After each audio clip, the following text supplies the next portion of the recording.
What's up mga Lods? So ayan, may quick tutorial lang tayo ngayon mga Lods. Tuturo ko lang sa inyo kung paano gawing CCTV ang inyong mga camera, okay? So halimbawa, gusto nyong magkuha ng video tapos ayaw nyong makitang na kumukuha kayo.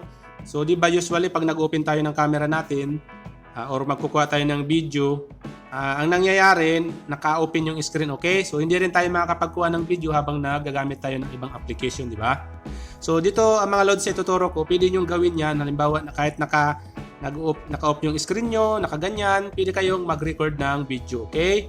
So halimbawa gagamit kayo ng ibang application, Messenger or Facebook, kung gusto nyo mag-record ng hindi nalalaman, pwede yun mga Lods, okay? So sa ituturo kong to, pwede nyo gawin yan mga Lods. So bago natin simulan, sana makasupport kayo sa ating YouTube channel, Barton TV, at Uragon TV sa ating Facebook page. Check nyo mga Lods yung ating mga video tutorial dyan. Marami tayong tutorial dyan na pwede nyo mapagkuha ang idea. Okay mga Lods?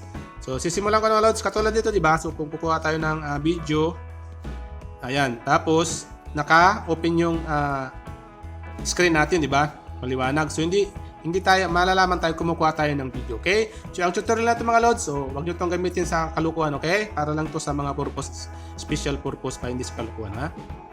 So ang gawin niyo lang, punta lang kayo sa inyong application, okay? Inyong Play Store. Click niyo lang tong Play Store niyo. Siyempre sa mga device niyo, meron niya na App Store. Kung hindi Play Store, meron niyo kung anong device na available na store na pwedeng pag-download nito, okay? Open niyo lang yung inyong App Store. Tapos, dito mga Lods sa inyong App Store, i-search nyo lang dito ang, ayan, CCTV camera on mobile, okay? Ayan, isulat nyo na yan, CCTV camera on mobile. Tapos, search nyo lang. Tapos, dito mga Lods, makikita nyo yan, ayan, okay? Ayan, CCTV video recorder background, okay? So, dito, kailangan nyo yang i-click, tapos i-install, okay?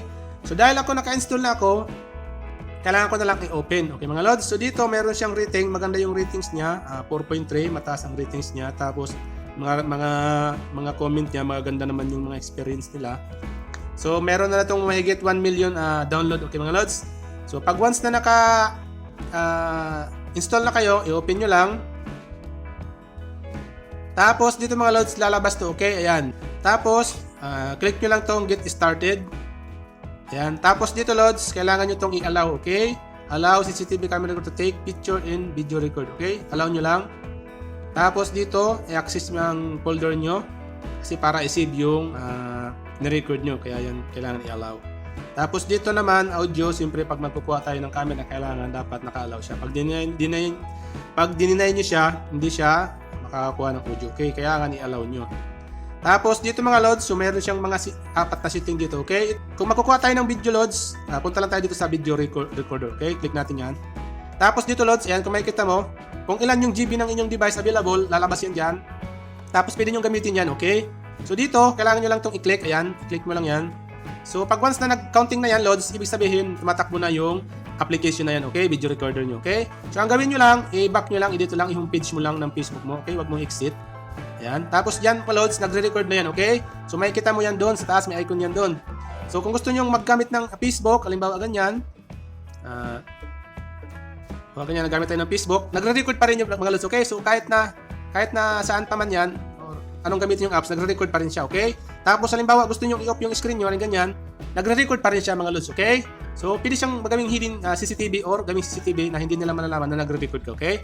Tapos kung gusto mo na Lods patayin, halimbawa, tapos ka na mag-record, ang gawin nyo lang, balikan mo lang yung application, okay? Click mo yung application.